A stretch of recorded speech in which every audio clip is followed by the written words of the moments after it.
Salut à tous, j'espère que ça va bien. Aujourd'hui, on va parler de ma nouvelle formation, ma deuxième formation. Et oui, déjà, deux formations en un an. Quel rythme de travail incroyable. Cette formation, elle s'appelle Docker, le couteau suisse du DevOps. Un nom un petit peu mystérieux. Alors, est-ce que vous avez déjà entendu le coup du «Ah, mais c'est bizarre, ça marche sur ma machine». Et ben, ou peut-être même que ça vous est déjà arrivé à vous, où vous avez une application, et puis elle fonctionne sur votre ordi, et puis vous l'envoyez ailleurs, soit à un collègue, soit sur un autre serveur ou même en production, et puis il y a quelque chose que vous n'avez pas, que vous n'arrivez pas à reproduire. En gros, vous avez un problème en production que vous n'avez pas sur votre machine, alors que c'est exactement le même code. Et donc, pourquoi est-ce que ce genre de truc-là, ça arrive, et pourquoi est-ce que c'est aussi fréquent? C'est parce qu'en fait, les applications, elles sont de plus en plus compliquées, et elles ne dépendent pas juste du code de l'application. Une application, elle va avoir besoin de librairies, de modules, elle va utiliser des fonctions qui lui sont disponibles par le système d'exploitation.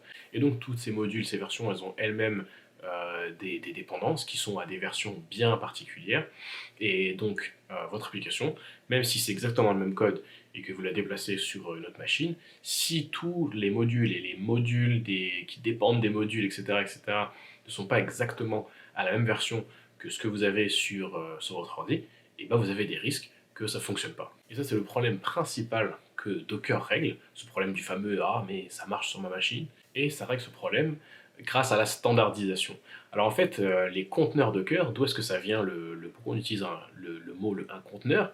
Ça vient du fait que dans le transport de marchandises, avant qu'on ait des conteneurs, c'est les conteneurs en métal où on met des trucs dedans, et ben, il n'y avait pas de taille standard pour envoyer des trucs. Et puis quand je voulais envoyer quelque chose à l'autre bout du monde, et ben, ça pouvait être compliqué parce que ça n'avait pas une taille standard, donc ça rentrait pas forcément dans tous les camions, ça rentrait pas forcément sur tous les bateaux, et bref, c'était un petit peu compliqué. Et c'est pour ça que l'industrie du transport, au bout d'un moment, ils en ont eu marre et ils ont standardisé la taille d'un conteneur. Et donc la taille d'un conteneur, c'est la même que vous soyez, quel que soit en fait l'endroit où vous êtes dans le monde, c'est exactement la même. Et ce qui fait que tous les camions ont à peu près la même taille, tous les bateaux peuvent contenir un certain nombre de conteneurs, etc. Et puis sur les ports, on a les machines pour récupérer les conteneurs et tout. Et en fait, cette standardisation-là, ça fait vraiment un gros boom dans l'industrie du transport, et ça a permis de transporter pas beaucoup plus de choses beaucoup plus facilement. Parce qu'en fait, on n'avait pas à se soucier de qu'est-ce qu'on transporte. Est-ce qu'on transporte des iPhones ou est-ce qu'on transporte des pianos? En fait, on s'en fout. On transporte des conteneurs, et puis un conteneur, c'est un conteneur, quel que soit ce qu'il y a dedans, quoi. Donc peut-être vous allez me dire, bah, c'est quoi le rapport avec Linux, les conteneurs, les applications, etc. Et ben en fait, qu'est-ce qu'il y a dans un conteneur? Et ben non seulement il y a l'application qu'on veut utiliser, mais il y a aussi toutes ses dépendances et tout le système d'exploitation dont l'application a besoin. Ce qui fait que quand je crée une image pour mon application, et ben je mets tout dedans, et donc je peux le passer à n'importe qui, je peux le mettre sur une autre machine, je suis garanti que tout va fonctionner exactement de la même manière que ça fonctionnait sur ma machine, parce qu'on utilise exactement le même conteneur. Et donc, le fait de changer d'environnement, ça arrive assez souvent, hein, parce que comme on disait tout à l'heure, on a notre application sur notre laptop, mais ça peut être aussi bien sur un serveur de test sous le bureau de quelqu'un, ou sur un serveur dans le cloud, dans un data center quelque part. Donc c'est du matériel complètement différent, ça peut être parfois des systèmes d'exploitation différents, et c'est autant de chances qu'il y ait quelque chose qui aille mal, sans parler des 1 milliard de dépendances, de dépendances, de dépendances. Et donc cette formation est disponible dès maintenant, c'est le premier lien dans la description, et pour la première semaine, tu as droit à 50% de réduction pour la semaine de lancement jusqu'à mercredi soir, mercredi minuit. Et donc qu'est-ce qu'il y a dans cette fameuse formation? Alors, elle est découpée un petit peu en 5 parties. Bon, la première, elle est assez courte, c'est plus sur l'historique, l'histoire un petit peu, où là c'est un petit peu de la culture générale. On va voir comment est-ce que Docker a été créé, par qui, pourquoi, etc. Et on voit quelques petites anecdotes qui ont mené à la création de Docker. Puis au passage, Docker a été créé par des Français, il faut le savoir, cocorico. Et dans la deuxième partie, donc là c'est là où on va voir qu'est-ce que c'est qu'un conteneur, quelle technologie ça utilise, comment ça fonctionne, et puis tout ce qui est autour, comment est-ce que ça fonctionne, les volumes, quels sont les différents types de réseaux quand on utilise des conteneurs, comment fonctionne un processus quand il est conteneurisé, et puis comment fonctionne le système de couches, du système de fichiers, etc., etc.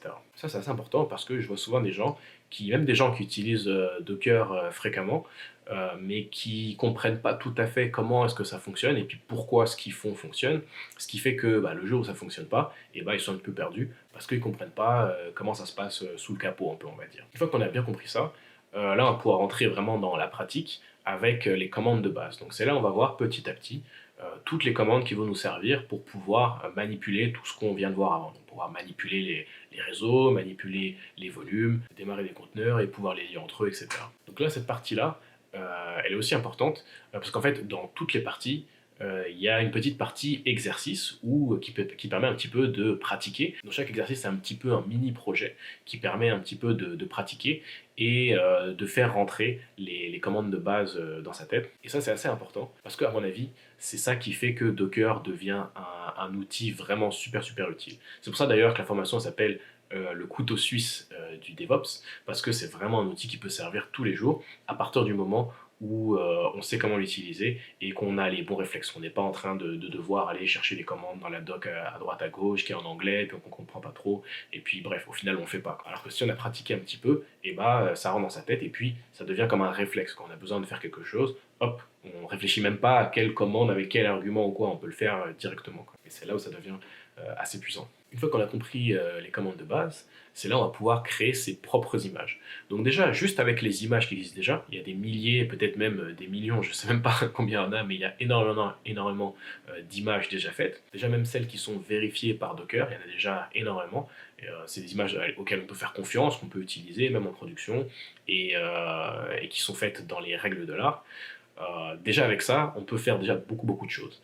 Mais pour aller au niveau un petit peu supérieur, dans cette partie-là, on va faire nos propres images. Donc quand tu auras fini cette partie-là, tu vas savoir comment containeriser l'application que tu utilises au travail et puis pouvoir les partager avec les développeurs ou tes collègues ou pour pouvoir, bref, plein d'avantages à avoir ses propres images. Et une fois qu'on a nos propres images, et ben là, on va apprendre comment faire toute une infrastructure avec Docker. Donc quand je dis une infrastructure, c'est pour une application donnée. D'ailleurs, l'exercice pour cette partie-là, c'est de créer l'infrastructure en partant de zéro avec plusieurs front-ends, un conteneur de back-end, un conteneur pour le cache et un conteneur pour une base de données. Donc c'est quelque chose qui est une infrastructure qui est quand même assez réaliste pour une application. Et c'est comme ça qu'on va apprendre à pouvoir créer toute une stack. Donc une fois que vous savez faire ça, et ça veut dire que l'application que vous avez au travail, vous pouvez la répliquer sur votre ordi, même si, par exemple, vous avez une infra mais en microservice avec, je sais pas, qui a besoin de 10 applications différentes. Imaginez que si vous deviez lancer 10 machines virtuelles sur votre machine, c'est pas pour tout le monde. Alors qu'avec des conteneurs, ça pose aucun problème. 10, 20, 30, il y a pas de, j'ai presque envie de dire, il n'y a pas de limite, mais c'est beaucoup moins ça pose beaucoup moins de problèmes qu'avec des grosses machines virtuelles. Et une fois que vous avez cette infra et qu'elle fonctionne sur votre ordi, et là vous êtes garanti qu'elle fonctionne sur l'ordi des devs, qu'elle fonctionne sur l'ordi des QA pour pouvoir faire des tests et qu'elle fonctionne aussi en production quand vous allez être prêt à utiliser des conteneurs en production. Et donc justement dans cette formation, on ne parle pas vraiment du côté Kubernetes, Docker Swarm, etc., qui sont justement des outils un peu plus orientés production. C'est tellement vaste que peut-être qu'on gardera ça pour une prochaine formation, mais dans cette formation, on n'en parle pas pour l'instant. Une deuxième chose aussi dont on ne parle pas, c'est les conteneurs Windows. Je pense que c'est assez peu utilisé, mais la formation elle se focus principalement sur les conteneurs Linux. Donc évidemment, ça ne veut pas dire que vous ne pouvez pas l'utiliser sur Windows ou sur Mac. Ça évidemment, je t'explique comment l'installer sur Windows ou sur Mac, mais des conteneurs Windows, peut-être si tu n'as jamais entendu parler, c'est que probablement tu n'en auras pas besoin. Et donc en gros à la base ça permet de régler le fameux problème du ça marche sur ma machine, mais pas seulement, c'est aussi un super outil qui est utile vraiment tous les jours. J'ai fait une vidéo il n'y a pas très longtemps justement où j'installais un serveur VS Code accessible à distance en utilisant Docker et c'était juste une commande. Donc la commande elle a quelques arguments qu'il faut connaître pour pouvoir l'utiliser, mais si c'est un outil qu'on maîtrise, c'est vraiment une ligne de commande où je peux démarrer mon serveur, où je peux tester une application instantanément, ça démarre tout de suite, c'est super léger, super pratique, c'est quelque chose qui est utile pour les développeurs, c'est quelque chose qui est utile pour les sysadmins, c'est quelque chose qui est utile quand vous faites du CI/CD, il n'y a presque pas de limite à l'utilisation, c'est pour ça que je l'ai appelé